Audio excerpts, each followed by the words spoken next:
donc je crois que si on a un problème réussir le Cheikh Yérim Seck là Madiambal Diagne a fait une sortie par rapport à cela loolu moo ko valoir benn plainte boo xamante ni déposé na comme su dee vidéo Madiambal Diagne disponible na ngeen jox ñu vidéo bi ñu dellu si waat.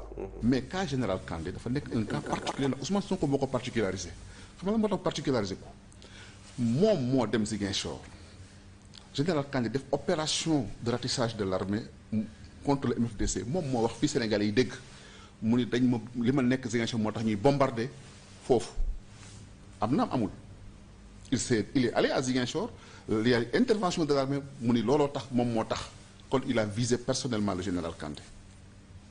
Deuxième chose général Kandé résultat yi mu def sur le terrain militaire c'est de hauts faits d'armes nga xam ne kuy sénégalais ka nga xam intégrité territoriale soxal na la war na la intéressé kon kooku bu dikkee def succès foofu bu premier ministre bi taxawee wax li mu waxoon avant muy nekk premier ministre ni que gat dañ ko doon jéem a fagaagal ak li mu nekk Ziguinchor moo tax ñuy bombarder foofu en février 2021 moo ko wax yëpp di ko dégg bu ngeen ko weddee ngeen tàppe internet gis li may wax kon tey bu ñu affecté kooku surtout que à l'époque il avait proféré des menaces contre lui et contre d'autres généraux kon bu ñu ko affecté dina interpeller nit yi loolu di benn ñaar ce gouvernement là ba mu toogee ba léegi question MFDC dafa nekk une question tabou man bañ naa ko ba bindoon chronique ni que président Bassirou Diomaye Faye la question de la Casamance et du MFDC ne saurait être un sujet tabou parce que loolu moo waroon nekk préoccupation numéro un. Un sujet tabou ou un sujet sensible? Tabou non ne saurait être un sujet tabou dama ko ni waroo ko ci mën a aaye sa bopp wax ci parce que Bassirou Diomaye Faye mosu cee nangoo wax dañ ko teree wax mu wax ci am déet kooku responsabilité am la mais li ma constaté man mooy nanguwu ci woon a wax nanguwu ci woon a wax ci question ba nga xam ne moo war a nekk question numéro un amul chef d'état sénégalais wala homme politique sénégalais ba nga xam ne promettre woon ni da ngay régler la question Casamance kon bu toogee moom. xëy na deful woon promesse bi de waaye bu toogee waxu ci kon man interpellé na ma te ma interpellé ko laaj ko xam nga lan moo tax. mais est-ce que question bi. diisul. sensible boo xam ne. balaa un chef de l'État di ci jël position. daf ci war a waxtaan gëstu ci am ci maîtrise am ci solution. doog cee wax d'autant plus que Casamance les choses se sont calmées. Maïmouna la Casamance les choses s'étaient toujours calmées et il y a toujours eu des recrudescences.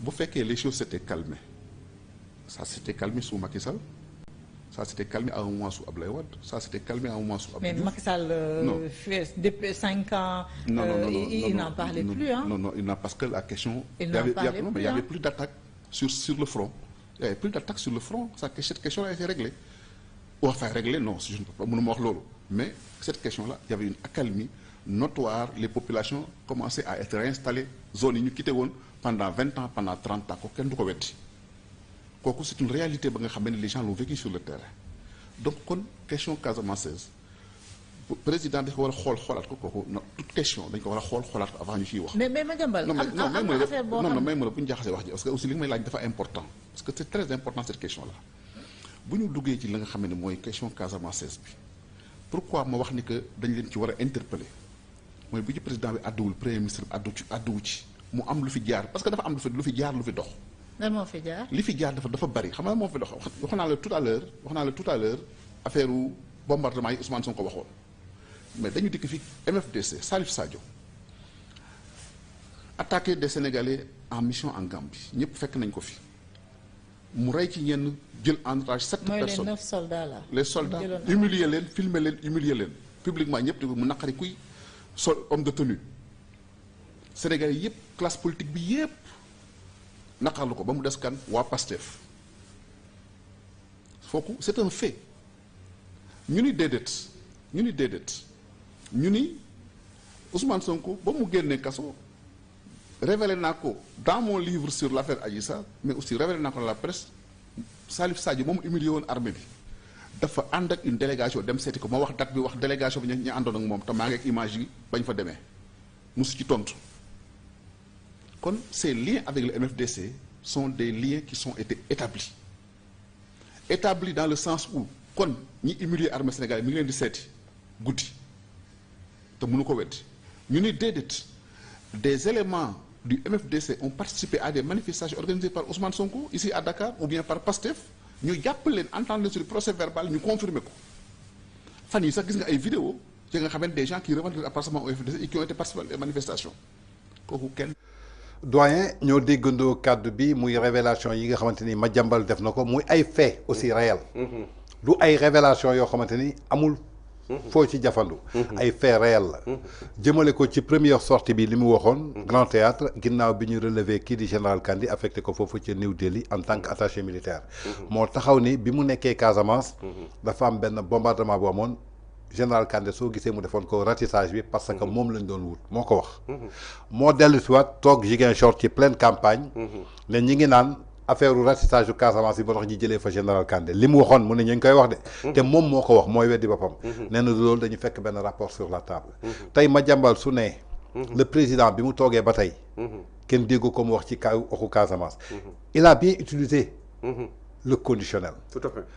est-ce que le problème de la Casamance ne saurait-il un sujet tabou pour que le président puisse en parler ne saurait-il, c'est-à-dire qu'il a utilisé au conditionnel moo tax jàngul moom moo tax mënul comprendre lan mooy conditionnel ak lan mooy affirmation ne saurait-il la ko wax c'est au conditionnel donc du sujet bu tabou sujet bu sensible la war na ci mën a wax pour des raisons lu tax mu war ci wax dafa am ay mbir yu fi xew il l'a bien signalé le cas du MFDC Salif Sadio on a parlé de son cas il a pris des soldats sénégalais attaqué leen jàpp leen filmer leen humilier leen fii la ci Sénégal ñëpp ñaawlu ko sauf parti Pastef mu am révélation moo def xëy na loolu laay jàppee révélation mooy moom ànd nag délégation dem seeti Salif Sadio mën na leen jox date bi jox leen image yi jox leen fan la voilà du ñu ci sore nag li mu wax am na fu mu ko teg man it li mu wax gëm naa ko tout à fait. Madiambal li mu wax man personnellement gëm naa ko parce que tax ma gëm ko parce que balaa Madiambal di toog di wax lii am naa ay sources yu nekk biir ñaagis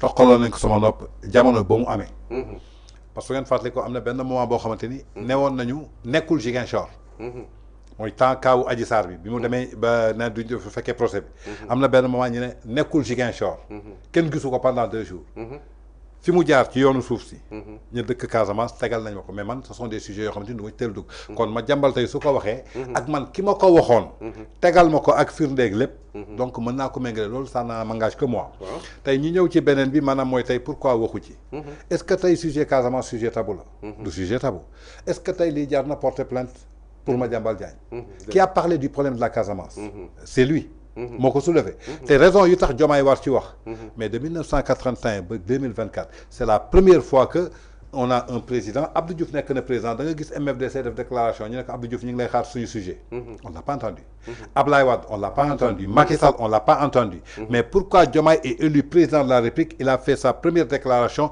ñoom ñoo njëkk génn ñu ne ko dégg nañu sa déclaration mais dégguñu ci nga wax ci problème mu Casamance ñi ngi lay xaar te yaakaar naa ni kii di sa premier ministre di doomu Casamance du jël armam di tirer ci ay frères am ñu toogaat ba le 4 avril ñu jël seen drapeau yëkkati ko kan moo ci wax ñaari drapeau mooy flotté ci Sénégal alors que benn république la ñu un peuple un but une fois moo ñu unir tey est-ce que Madiambal lu mu wax du réalité boo xamante ni est-ce que Diomaye tey warul prononcé wu ci crise Casamance ñu xam pourquoi ñaari drapeau yëkkateeku ñu xam pourquoi ñii Diomaye nekk président rek ñu génn def seen discours lan la ñu bëgg on a besoin d'en savoir tey yow ban analyse nga ciy def waaw ce que man analyse bu ma ciy def mooy d'abord bu fekkee da ngay menacer ay nit waaw yu nga xam ni ay sénégalais lañu comme yow di ay citoyens de plein droit gis seen dëkk mu am loo xam ni tiitaange la njàqare la parce que dëkk bu am sédition dëkk bu am séparatisme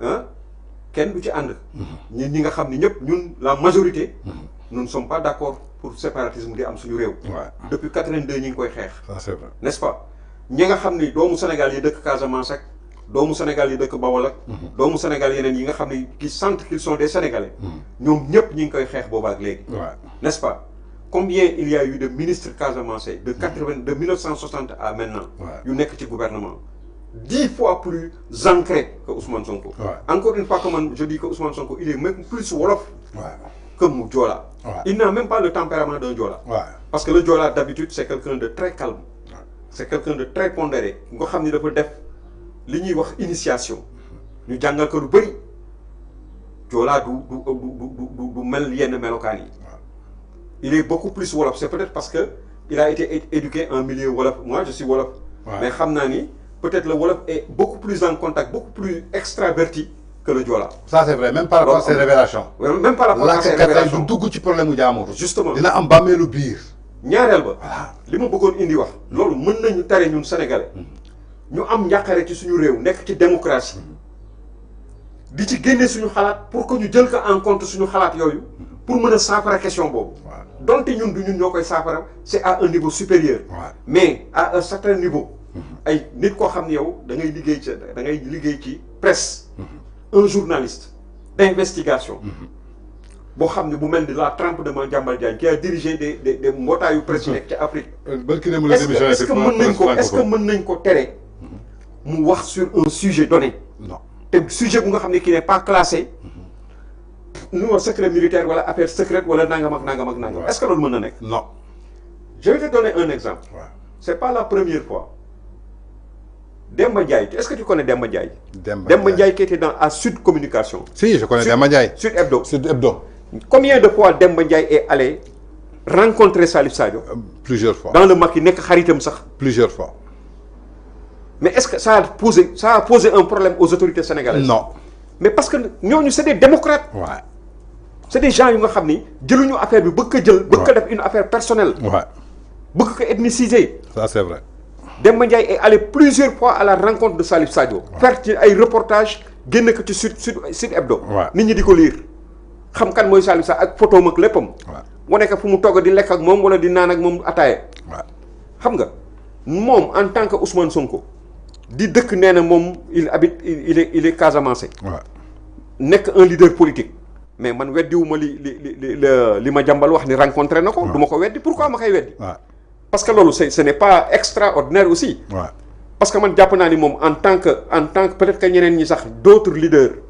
ku mel ni Robert Sagna wala keneen ak keneen. Peut-être ils ont eu des rencontres mais comme c'est des hommes d'État. yoo xam ne peut-être du ñu taxaw sur la place publique. di taxaw naan rencontré na diw wala nangam ak nangam ak nangam. ñoom peut-être dañ ci noppee noonu. Mais en réalité moom en tant que fils de la Casamance. nekk un leader de parti politique. war na mën su fekkee ni intention bu baax la am. dem seeti par exemple ñu nga xam ne ñu ngi ci àll bi. waxtaan ak ñoom pour les ramener à la raison. loolu déggees na ko wala déggeesu ko. bu baax. mais donc loolu il n'y a pas de quoi fouetter un chat. Ça c'est vrai. Hein? Madiambal il est dans son rôle. C'est un journaliste. Nous sommes en démocratie. Et la démocratie commence par la liberté de presse. Mais voici l'image. Quand un journaliste n'ose pas di wax yenn wax yi hein di mën a dugg ci yenn sujets yi mais c'est parce que démocratie bi boobu c'est une démocratie bananière quoi. dañuy wax rek mais d'une république bananière loolu dañu koy wax mais amul. Effectivement voilà. mooy li nga wax rek tey jii li nga wax moom le leader du parti Pastef il est plus éduqué. fii nga xamante ni maanaam mooy chez nous. ci wolof yi que en Casamance. parce que tey mooy li may wax rek il faut que les Sénégalais continuent à répéter que la Casamance est un territoire du Sénégal. Absolument. il faut que ñuy continuer di wax loolu. parce que yow kenn mënu la génnee ci Casamance man kenn mënu ma génne ci Casamance. sama taaw bu jigéen. yaayam joolaa la. Badji la sant. sama goro tey jii. Marsassoum la waa Marsassoum. tu as vu quoi voilà man. sama taaw bu jigéen. yaayam Badji la sant. waa Casamance la ñu. na xoolal loolu. voilà sama goro tey bi ma nekkal. yaay Marsassoum la. fa la juddoo fa la cosaanoo fa lay waajuram yëpp nekk. donc tey est-ce que mën nañu génne très bien. donc ça veut dire que il faut que ñu arrêter loolu. ci biir loolu je crois que Madiambal Diagne il est dans son rôle. C'est un journaliste d'investigation. Il a le droit d'alerter, il a le droit de poser des questions à notre président de la République parce que dañu gis loo xamante ni kenn mësu ko gis. 1981 à aujourd'hui ñu ngi soog a gis MFDC di génne seen drapeau. mais Tange. ku xam l'histoire du Tibet. de Hissène Habré. Voilà. Habré lorsqu'il avait enlevé Françoise Cros. Mais des journalistes français sont allés au Tibet. Dans les montagnes du Tibet. Pour interviewer Hissène Habré. Pour rencontrer Madame Cros, etc., etc. Un journaliste, s'il ne fait pas ce travail, si un journaliste ne fait pas ce travail, quand moo koy def? Un journaliste, c'est un historien contemporain, quoi. C'est-à-dire que aussi xam nga côté boobu il faut que les Sénégalais yeewu gis nga un indépendantiste bokkul ak un rebelle. rebelle mooy tey mën nga nekk Dakar bii nga rebelle wu mën nga nekk sa biir kër sa papa di fa jaay benn affaire nga rebelle wu contre sa papa pour nga am li nga bëgg mais un indépendantiste maanaam mooy kuy wut indépendance. soo bëggee dégg dëgg. nga baalati ma soo bëggee dégg dëgg. man jàpp naa ni. la priorité c'était de faire de faire tous les moyens pour que l'autre drapeau qui flotte sur notre territoire national soit effectivement ñu arrêté ko loolu moo war a dañ voilà